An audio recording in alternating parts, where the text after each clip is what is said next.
Servus guys, balik lagi bareng aku Erik. Dan hari ini aku mau bikin video sebenarnya aku pengen sharing aja tentang pengalaman aku, tentang aku minta naik gaji ke bos aku. Nah jadi kalau misalnya kita ngomongin tentang gaji, pastinya ini bakal relevan buat kalian semua. Karena pastinya kalian nggak pengen kan gaji kalian segitu-segitu aja, pasti kalian pengen naik gaji kan. Nah makanya hari ini aku pengen share pengalaman aku, dan aku pengen share beberapa tips yang bisa berguna buat nanti kalau misalnya suatu saat kalian udah kerja, kalian minta naik gaji, nah kalian bisa coba pakai beberapa tips ini dan juga bisa belajar dari pengalaman aku. Nah jadi aku cerita dulu, jadi waktu itu aku mulai kerja itu bulan Juni 2022. Dan pertama kali aku dapat kerja itu sebenarnya gajinya tuh udah ada perjanjian bahwa 6 bulan pertama adalah masa percobaan, terus gajinya sekian, terus setelah masa percobaan gajinya sekian. Jadi udah setelah masa percobaan langsung naik gajinya. Nah makanya waktu itu aku baru minta tuh Januari 2024, yang artinya setelah 18 bulan kerja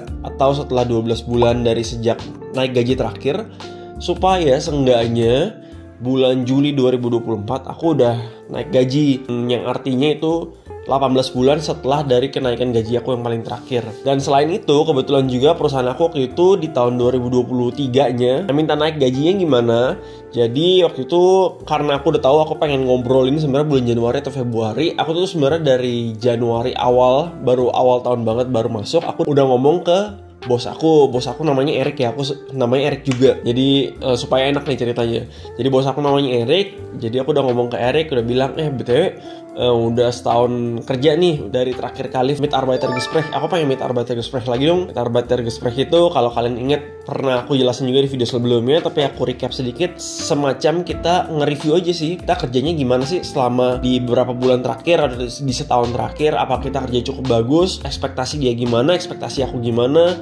Dan biasanya sebenarnya di dalam Mitarbeitergespräch ini kita bisa selipin juga ngomongin tentang gaji juga. Tapi kalau saran aku sebenarnya ngomongin gajinya di terakhir aja ya, jangan di awal-awal. Ya udah akhirnya bikin termin. Jadi maksudnya juga aku bisa siapin dulu tentang buat Mitarbeitergespräch dan juga buat argumen-argumen aku kenapa minta naik gaji, dan juga dia juga bisa kira-kira dan juga mungkin bisa tanya dulu ke atasan dia lagi tentang budgetnya dan lain-lain. BTW terminnya paling enak kayak ketemu langsung ya. Kalau bisa avoid buat minta naik gaji di pas lagi meeting online gitu, kayaknya nggak enak. Lebih enak ketemu langsung lah. Lebih serak dan lebih tahu namanya apa ya. Udah pokoknya akhirnya Mitarbeitergespräch ngomongin tentang, tanyain gimana perasaannya selama di kerja setahun terakhir, apakah nyaman dengan pekerjaannya dan juga ngerasainnya gimana. Ya udah aku share dikit. Kalau aku sih biasa konsepnya yang pengen aku tonjolin adalah ini maksudnya bukan jadinya nggak natural ya, jadinya kayak dibuat-buat, tapi memang maksudnya aku berusaha serendah hati mungkin.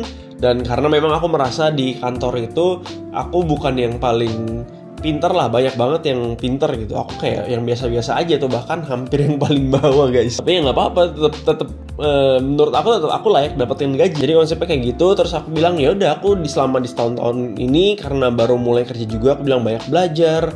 Aku ngerjain ini dan juga aku belajar hal baru, dan semenjak dapat project ini aku jadi bisa ini.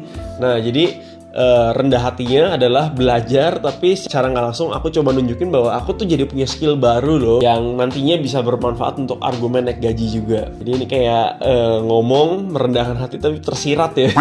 Ya udah kayak gitu. Terus aku juga tanya dari sisi dia gimana, menurut dia ngeliat aku selama ini kerja kayak gimana.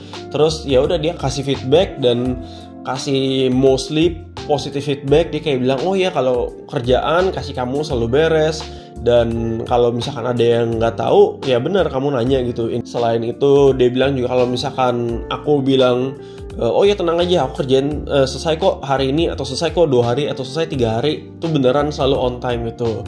Ya biasanya aku memang itu udah sengaja mikir juga sih. Kalau aku bilang ini aku pengen selesain hari itu juga, jadinya itu kayak poin plus aku, karena aku harus punya poin plus gitu. Kalau misalkan pengetahuan aku tentang engineering nggak setinggi yang lain-lain gitu loh. Dan juga aku lupa juga sih ada feedback positif lagi, tapi pokoknya intinya karena aku udah tahu feedbacknya positif lumayan lebih banyak gitu dibandingkan negatifnya. Dan juga kayaknya memang kedepannya dia masih mau lah mempekerjakan aku lebih percaya diri juga di terakhirnya untuk minta naik gaji. Tapi sebelum minta naik gaji sebenarnya dia nanya juga sih aku punya ekspektasi apa enggak gitu. Apakah aku ada pengen belajar sesuatu yang baru, atau aku happy dengan kayak gini, atau aku pengen punya project lebih banyak dan lain-lain. Mungkin itu relevan sedikit lah untuk naik gaji. Jadi aku pastinya aku nunjukin keinginan untuk lebih ya. Jadinya juga pengen dapat tanggung jawab lebih. Jadi aku kayak bilang, oh iya aku seneng banget kok kayak gini, tapi kalau misalkan aku dikasih project apapun seneng banget karena aku jadi belajar sesuatu yang baru juga. Nah ya udah, terakhirnya kita ngomongin tentang gaji. Terus aku bilang iya aku pengen aku pengen Gehaltsanpassung lagi. Aku bilangnya Gehaltsanpassung ya, bukan langsung Gehaltserhöhung, karena aku berusaha untuk ngomong sesoft mungkin, tapi meskipun arti sebenarnya sama aja, minta naik gaji juga. Iya aku bilang kenapa naik gaji, karena yang pertama ya aku selama setahun terakhir ngelakuin proyek Stunden paling banyak. Jadi proyek Stunden itu maksudnya apa? Jadi kayak teman aku, kalau perusahaan kita tuh karena masih perusahaan kecil ya, jadi ada yang kerjain project tapi kerjain quality management juga, ada yang kerjain project tapi verantwortlich buat hal lain lagi. Nah kalau aku memang sih ada bertanggung jawab untuk hal lain lagi, tapi ya bisa bilang proyek Stunden aku paling banyak, which artinya aku bawa uang paling banyak juga untuk perusahaan ini. Meskipun sebenarnya tetap yang lain juga ngelakuin hal penting juga ya, tetap harus, kalau nggak berjalan gitu perusahaannya. Iya, tapi aku masukin ke argumen, dan juga mostly pekerjaan yang diberikan itu juga aku selalu bisa menyelesaikan dengan sendiri, meskipun masih kadang-kadang yang nanya lah satu atau dua hal, tapi mostly sendiri lah, udah lumayan mandiri meskipun aku masih lumayan baru. Sebenarnya itu argumen yang paling besarnya sih. Dan selanjutnya juga tentunya yang basic adalah ya ini kan dari tahun ke tahun sebenarnya inflasi ya. Jadi tadinya gaji aku bisa dibilang lah, contohnya 1.000 nasi goreng per tahun, contoh aja ya. Tahun depan kalau angkanya nggak berubah tapi ada inflasi, ya aku gajinya tinggal 950 nasi goreng gitu. Jadi gaji aku seenggaknya jangan turun gitu bisa bilang ya. Ini BTW aku urutin argumennya ya, dari yang lu paling relevan makin tidak relevan gitu. Nah tapi yang ketiga masih relevan tapi nggak terlalu. Aku bilang di tahun itu aku sakit sangat sedikit. Aku cuma sakit 3 hari kalau 1-4 hari. Nah itu kan kayak kalau misalkan orang sakit, karena sakit itu tetap dibayar, itu kan kayak rugi perusahaan. Kalau misalkan sesedikit mungkin sakitnya, ya lebih untung juga perusahaannya. Nah aku mention hal itu juga. Dan selanjutnya lagi makin gak penting lagi, aku bilang aku jarang ke kantin juga. Which kalau misalkan ke kantin itu, sistem dari kartu kantinnya, setiap kali aku bayar itu tuh perusahaan kayak harus bayar separuhnya lah, kurang lebih kayak gitu. Dan perusahaan kan jadi keluar duit. Aku bilang aku jarang banget ke kantin. Aku biasanya bawa makanan sendiri sih memang, atau ya beli makanan yang kayak fast food gak sehat KFC, McDonald's dan lain-lain, karena memang deket ya lokasinya, cuma 2-3 menit dari kantor aku. Dan yang terakhir argumen yang lumayan gak penting lagi adalah aku bilang aku juga jarang pakai benefit dari perusahaan-perusahaan di kantor aku ini, karena memang kantor aku ini banyak benefit lah, cuman memang beberapa yang gak relevan lah buat aku, jadi nggak aku pakai gitu. Jadi kantor pun juga bisa bilang ngirit beberapa euro juga mungkin bisa ratusan euro gitu dari aku. Dan juga ya aku berpikir sebenarnya kan harusnya benefit ini kan harusnya aku dapatkan gitu, tapi nggak aku ambil. Gimana kalau benefit ini tanda petik diduitkan aja gitu? Aku nggak ngomong kayak gitu ya, tapi ya aku gak sebut kalimat yang terakhir. Aku cuma bilang aku nggak pakai benefitnya gitu aja. Akhirnya dia sebutin satu angka. Ini mohon maaf ya guys, karena aku nggak bisa sebut angka gaji aku. Kalau nggak ya ini bisa bilang angka gaji adalah lumayan privasi buat aku, jadi aku nggak bisa sebarin kalian. Tapi kalau kalian mau tahu gajinya kira-kira berapa, itu gampang sih cari di internet. Range-nya itu mirip-mirip aja kok, segitu-segitu aja.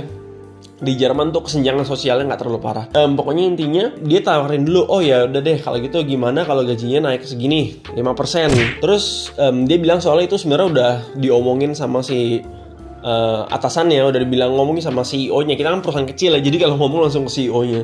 Dan kalau aku mau ambil gaji itu sebenarnya udah langsung di approve. Nah tapi abis itu aku coba untuk tawar lagi dengan berargumen yang sebenarnya bisa bilang mirip dengan yang tadi, argumen-argumen yang udah aku sebutin. Akhirnya aku minta naik gajinya totalnya 10%. Udah akhirnya dia nawarin kayak gini aja, karena itu bulan Februari ya, artinya gajinya juga paling cepat naik ya bulan Maret. Kalau gitu sampai tengah tahun gajinya naik 5% dari yang sampai sekarang selama ini. Dan juga setelah nanti tengah tahun naik 5% lagi. Jadi artinya total naik 10% dari yang sekarang. Yaudah okein aja lah, daripada berargumen panjang lagi. Akhirnya puji Tuhan naik gaji. Dan ya gajinya yang tadi aku sebutin 5% dan 10%. Setelah seminggu dia ajuin dulu ke CEO-nya. Dan setelah seminggu lagi juga di approve. Lumayan lah, naik 5-10% itu sebenarnya nggak gede-gede banget sih. Karena jangan lupa ya, dipotong pajak itu sakit guys. Ya lumayan lah gitu, maksudnya lumayan. Tapi kan ini kan untuk tahun pertama gitu.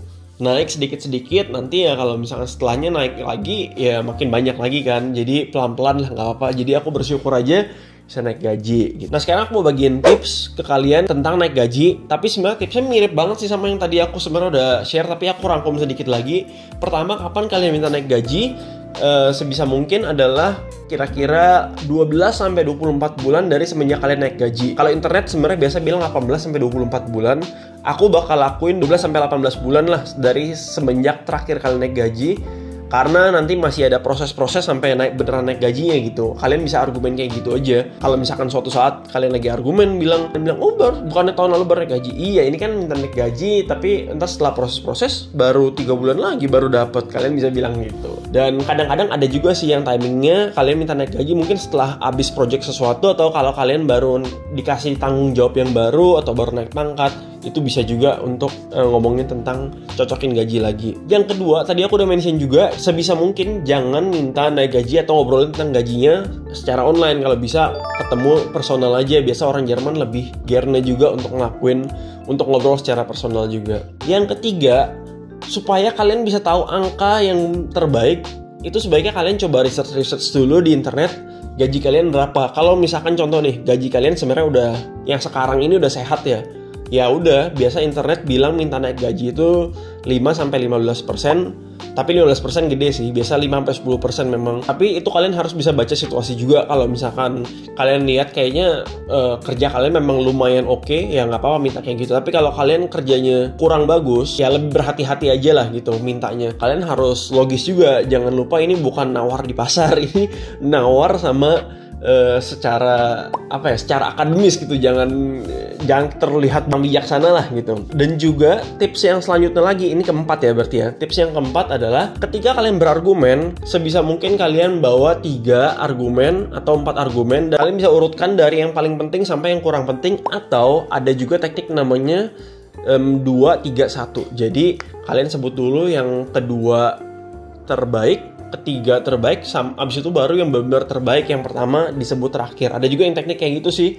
Tapi kalau aku bakal sebutin urutan aja dari yang paling bagus sampai yang paling yang kurang penting. Karena yang paling kurang penting takutnya terjadi.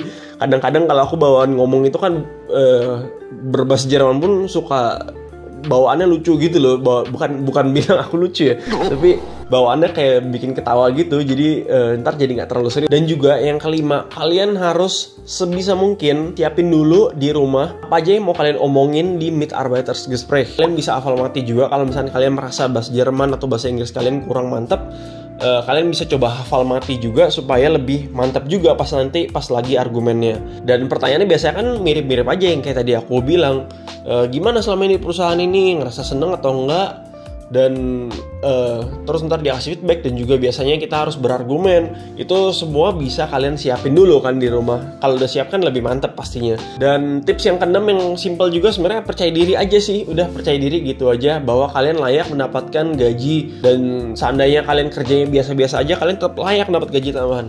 Seandainya kerja kalian kurang baik, seenggaknya kalian layak mendapat gaji tambahan sebesar 2-4% mengalahkan inflasi seenggaknya. Dan juga tips yang paling 7, kalau misalnya kalian mau naik gaji setinggi-tingginya yang lebih banyak lagi, lebih dari 20%, kalian harus pindah kerja itu guys. Kalau di perusahaan yang sama naik 20% mungkin bisa terjadi, tapi biasanya itu kalau gaji pertama kalian benar-benar kecil, jarang sih kayaknya yang terjadi 20% gitu dalam satu kali ya. Kalau 2 kali ya mungkin beda. Ya oke, segitu dulu guys tipsnya. Doain semoga kalian nanti kalau misalnya kerja setahun 2 tahun bisa naik gaji, naik terus, karir kalian bisa sukses, amin.